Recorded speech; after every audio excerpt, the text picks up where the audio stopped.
ओम शांति। आज बाबा के 4-2-21 के महावाक्य हैं। मुरली का टाइटल है मीठे बच्चे, यह कयामत का समय है। रावण ने सबको कब्र दाखिल कर दिया है। बाप आए हैं अमृत वर्षा कर साथ ले जाने। आज का प्रश्न है, शिव बाबा को भोला भंडारी भी कहा जाता है, क्यों? शिव बाबा को भोला भंडारी भी कहा जाता है, क्यों? उत्तर है, क्योंकि शिव भोलानाथ जब आते हैं तो गणिकाओं, अहल्याओं, कुब्जाओं का भी कल्याण कर उन्हें विश्व का मालिक बना देते हैं। आते भी देखो पतित दुनिया और पतित शरीर में है तो जरूर भोला हुआ ना। भोले बाप का डायरेक्शन है, मीठे बच्चे अब अमृत पियो, विकारों रूपी विष को छोड़ दो। गीत है, दूर देश का रहने वाला आया देश पर आए। ओम शांति। रूहानी बच्चों ने गीत सुना, अर्थात रूहों ने इस शरीर के कान कर्मेंद्रियों द्वारा गीत सुना। दूर देश के मुसाफिर आते हैं, तुम भी मुसाफिर हो ना। जो भी मनुष्य आत्माएं हैं वह सब मुसाफिर हैं। आत्माओं का कोई भी घर नहीं है। आत्मा ही निराकार। निराकारी दुनिया में रहने वाली निराकारी आत्माएं हैं, उसको कहा जाता है निराकारी आत्माओं का घर। देश वालों, इनको जीव आत्माओं का देश कहा जाता है। वह है आत्माओं का देश। फिर आत्माएं यहाँ आकर शरीर में जब प्रवेश करती हैं तो निराकार से साकार बन जाती हैं। ऐसे नहीं कि आत्मा का कोई रूप नहीं है, रूप भी जरूर है, नाम भी है। इतनी छोटी सी आत्मा कितना पार्ट बजाती है इस शरीर द्वारा। हर एक आत्मा में पार्ट बजाने का कितना भारी रिकॉर्ड भरा हुआ है। रिकॉर्ड एक बार भर जाता है, फिर कितना बारी भी रिपीट करो वही चलेगा। वैसे आत्मा भी इस शरीर के अंदर रिकॉर्ड है, जिसमें 84 जन्मों का पार्ट भरा हुआ है। जैसे बाप निराकार हैं, वैसे आत्मा भी निराकार है। कहाँ कहाँ शास्त्रों में लिख दिया है, वह नाम रूप से न्यारा है, परंतु नाम रूप से न्यारी कोई वस्तु होती नहीं। आकाश भी पोलार है, नाम तो है ना आकाश, बिगर नाम कोई चीज होती नहीं। मनुष्य कहते हैं परमपिता परमात्मा। अब दूर देश में तो सब आत्माएं रहती हैं।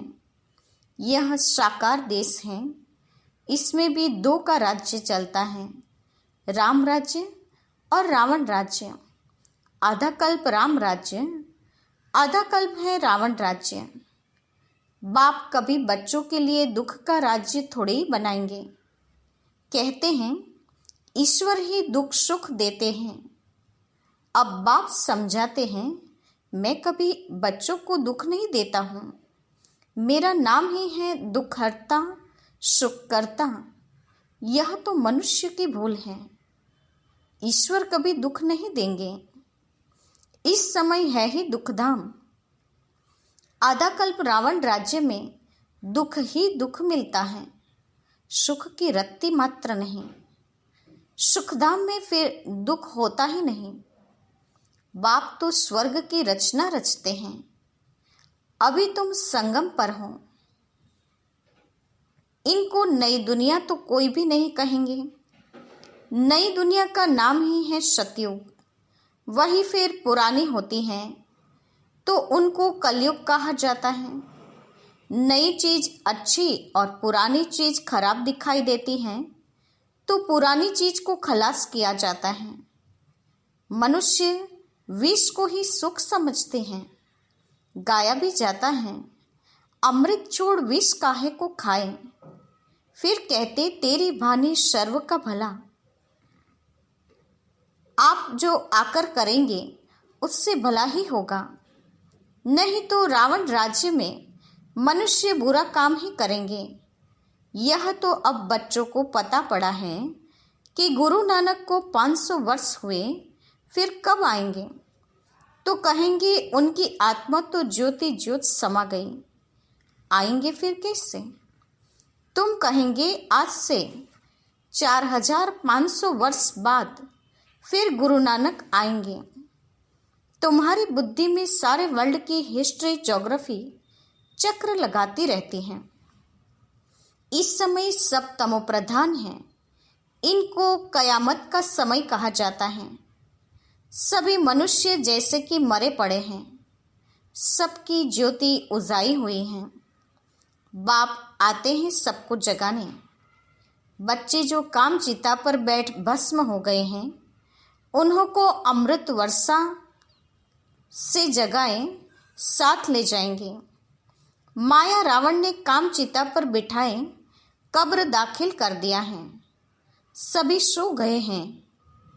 अब बाप ज्ञान अमृत पिलाते हैं। अब ज्ञान अमृत कहाँ और वहाँ पानी कहाँ?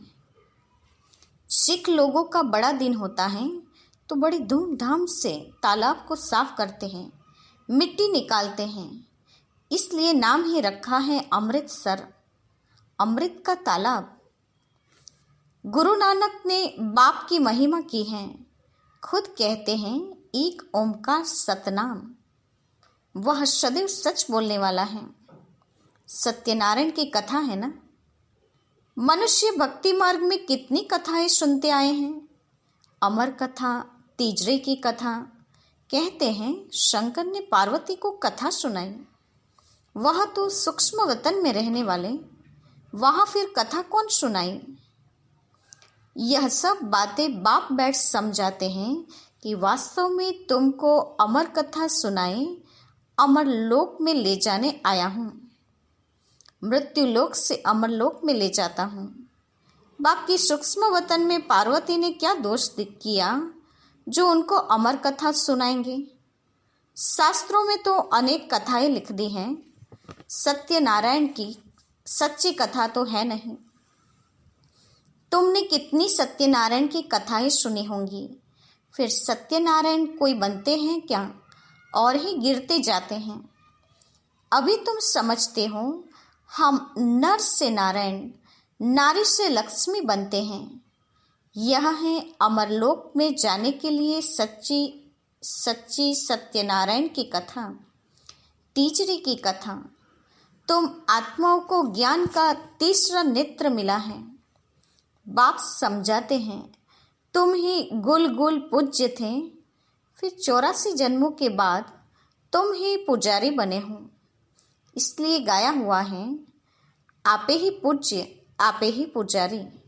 बाप कहते हैं मैं तो सदैव पूज्य हूँ, तुमको आकर पुजारी से पूज्य बनाता हूँ। यह है पतित दुनिया। सतयुग में पूज्य पावन मनुष्य, इस समय है पुजारी पतित मनुष्य। साधु संत गाते रहते हैं पतित पावन सीताराम। यह अक्षर है राइट। सब सीताएं ब्राइड्स हैं, सजनियां हैं। कहते हैं हे राम आकर हमको पावन बनाओ। सब भक्तियां पुकारते हैं, आत्माएं पुकारती हैं हे राम। गांधी जी भी गीता सुनाकर पूरी करते थे तो कहते थे हे पतित पावन सीताराम। अभी तुम जानते हो गीता कोई कृष्ण ने नहीं सुनाई है। बाबा कहते हैं ओपिनियन लेते रहो कि ईश्वर सर्वव्यापी नहीं है। गीता का भगवान शिव है, न कि कृष्ण। पहले तो पूछो गीता का भगवान किसको कहा जाता है? भगवान निराकार को कहेंगे या साकार को? कृष्ण तो है साकार और शिव है निराकार। वह सिर्फ इस तन का लोन लेते हैं, बाकी माता के घर से जन्म नहीं लेते। शिव को शरीर है नहीं। यहाँ इस मनुष्य लोक में स्थूल शरीर है। बाप आकर सच्ची सत्यनारायण की कथा सुनाते हैं। बाप की महिमा है पतित पावन, सर्व का सद्गति दाता, सर्व का लिबरेटर, दुख हरता, सुख करता। अच्छा, सुख कहाँ होता है? यहाँ नहीं हो सकता। सुख मिलेगा दूसरे जन्म में, जब पुरानी दुनिया खत्म हो और स्वर्ग की स्थापना हो जाएगी। अच्छा, लिबरेट किससे करते हैं?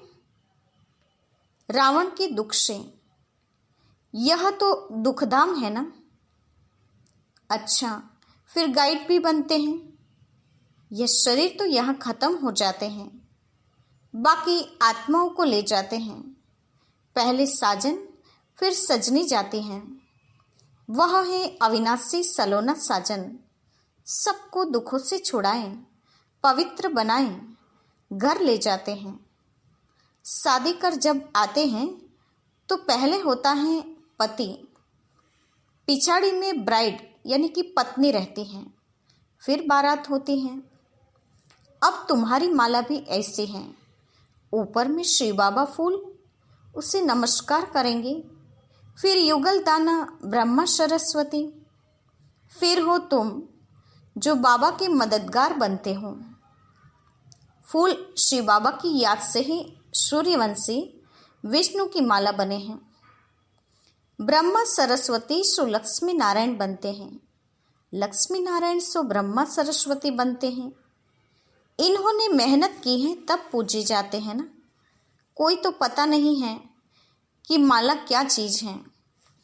ऐसे ही माला बस फेरते रहते हैं। 16,108 की माला ऐसी होती है। बड़े बड़े मंदिरों में रखी जाती हैं। फिर कोई कहाँ से और कोई कहाँ से खींचेंगे।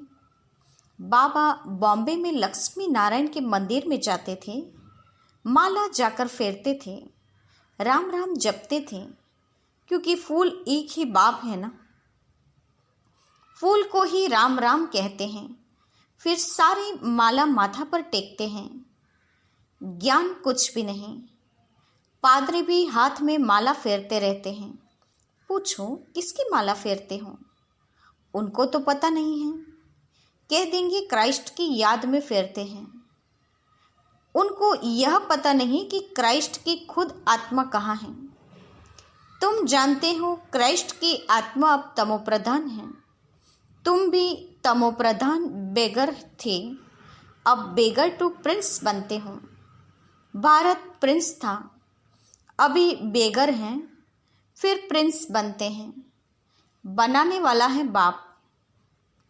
तुम मनुष्य से प्रिंस बनते हो। एक प्रिंस कॉलेज था जहाँ प्रिंस प्रिंसेस जाकर पढ़ते थे।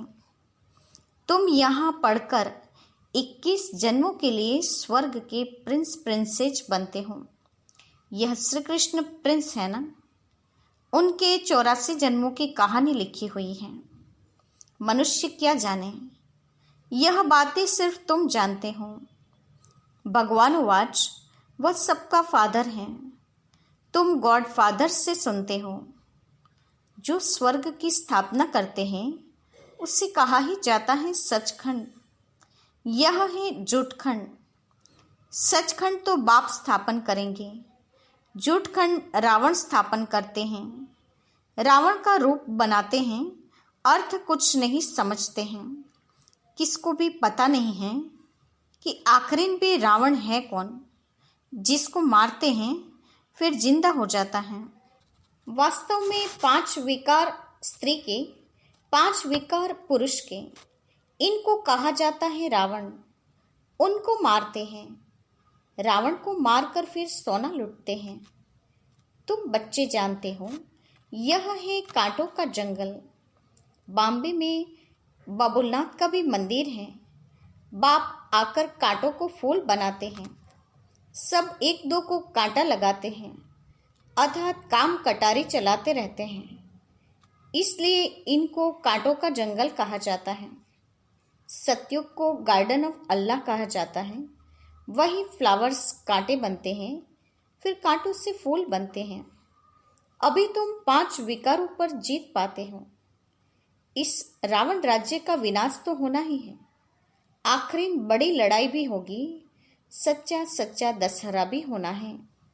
रावण राज्य ही खलास हो जाएगा, फिर तुम लंका लूटेंगे, तुमको सोने के महल मिल जाएंगे। अभी तुम रावण पर जीत प्राप्त कर स्वर्ग के मालिक बनते हो। बाबा सारे विश्व का राज्य भाग्य देते हैं, इसलिए उनको शिव भोला भंडारी कहते हैं। गणिकाएं, अहल्याएं, कुब्जाएं, सबको बाप विश्व का मालिक बनाते हैं। कितना भोला है। आते भी पतित दुनिया, पतित शरीर में। बाकी जो स्वर्ग के लायक नहीं है, वह विष पीना छोड़ते ही नहीं। बाप कहते हैं, बच्चे अभी यह अंतिम जन्म पावन बनो। यह विकार तुमको आदि मध्य अंत दुखी बनाते हैं। क्या तुम इस एक जन्म के लिए विष पीना नहीं छोड़ सकते हो? मैं तुमको अमृत पिलाकर अमर बनाता हूँ, फिर तुम पवित्र नहीं बनते हो। बिगर विष सिगरेट शराब बिगर रह नहीं सकते। मैं बेहद का बाप तुमको कहता हूँ, बच्चे इस एक जन्म के लिए पावन बनो तो तुमको स्वर्ग का मालिक बनाऊंगा। पुरानी दुनिया का विनाश और नई दुनिया की स्थापना करना, यह बाप का ही काम है। बाप अभी आया हुआ है सारी दुनिया को दुख से लिबरेट कर सुखधाम और शांति धाम में ले जाने। अभी सब धर्म विनाश हो जाएंगे। एक आदि सनातन देवी देवता धर्म की फिर से स्थापना होती है। ग्रंथ में भी परमपिता परमात्मा को अकाल मूर्त कहते हैं। बाप कहते हैं, महाकाल, कालों का काल। वह काल तो एक दो को ले जाएंगे क्या? मैं तो सभी आत्माओं को ले जाऊंगा, इसीलिए तो महाकाल कहते हैं। बाप आकर तुम बच्चों को कितना समझदार बनाते हैं। अच्छा, मीठी मीठी सिकिलती बच्चों के प्रति माता पिता बाप दादा का याद प्यार और गुड मॉर्निंग। रूहानी बाप की रूहानी बच्चों को नमस्ते। हम रूहानी बच्चों की रूहानी माता पिता बाप दादा को याद प्यार और नमस्ते। पूरी मुरली का धारणा युक्त मुख्य सार। पहले पॉइंट, इस अंतिम जन्म में विष को त्याग अमृत पीना और पिलाना है, पावन बनना है, कांटों को फूल बनाने की सेवा करनी है। दूसरा, विष्णु के गले की माला का दाना बनने के लिए बाप की याद में रहना है। पूरा पूरा मददगार बन बाप समान दुख हरता बनना है। आज का वरदान है, ड्रामा की ढाल को सामने रख, खुशी की खुराक खाने वाले सदा शक्तिशाली भव। ड्रामा की ढाल को सामने रख, खुशी की खुराक खाने वाले सदा शक्तिशाली भव। वरदान का स्पष्टीकरण है, खुशी रूपी भोजन आत्मा को शक्तिशाली बना देता है। कहते भी हैं, खुशी जैसे खुराक नहीं। इसके लिए ड्रामा की ढाल को अच्छी तरह से कार्य में लगाओ। यदि सदा ड्रामा की स्मृति रहे तो कभी भी मुरझा नहीं सकते, खुशी गायब हो नहीं सकती, क्योंकि यह ड्रामा कल्याणकारी है। इसलिए अकल्याणकारी दृश्य में भी कल्याण समाया हुआ है। ऐसा समझ सदा खुश रहेंगे। आज का स्लोगन है, पर चिंतन और परदर्शन की धूल से दूर रहने वाले ही सच्चे अमूल्य हीरे हैं। पर चिंतन और परदर्शन की धूल से दूर रहने वाले ही सच्चे अमूल्य हीरे हैं। आज के मुख्य पॉइंट्स हैं।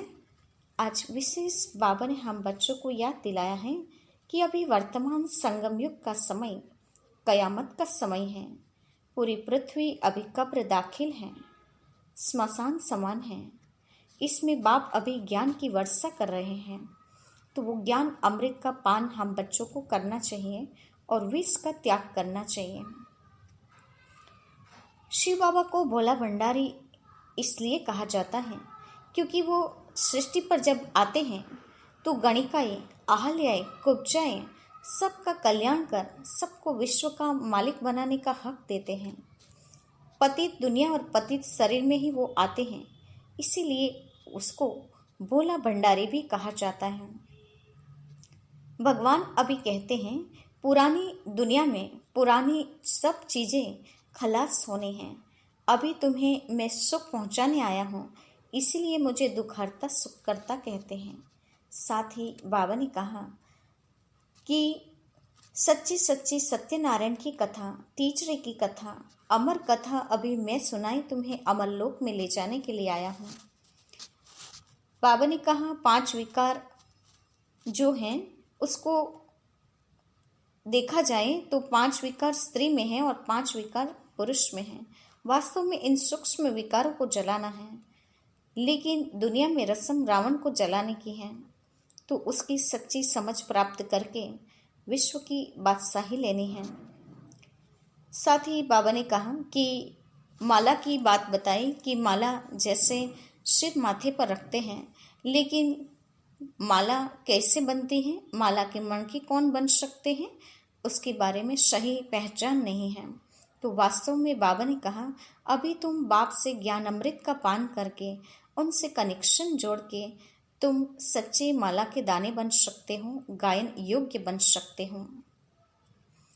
बाप अभी दुख से लिबरेट कर हमें सुखधाम शांतिधाम में ले जाने के लिए आए हैं। बाप महाकाल कालों का काल है, उसे ही अकाल मूर्त कहते हैं। तो हम बच्चों को अभी समझदारी से ये काल पर विजय प्राप्त करना चाहिए।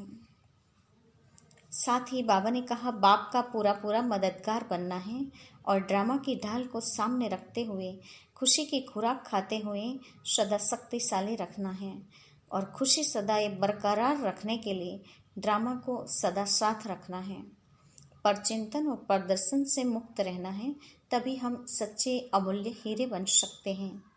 अच्छा, ओम शांति।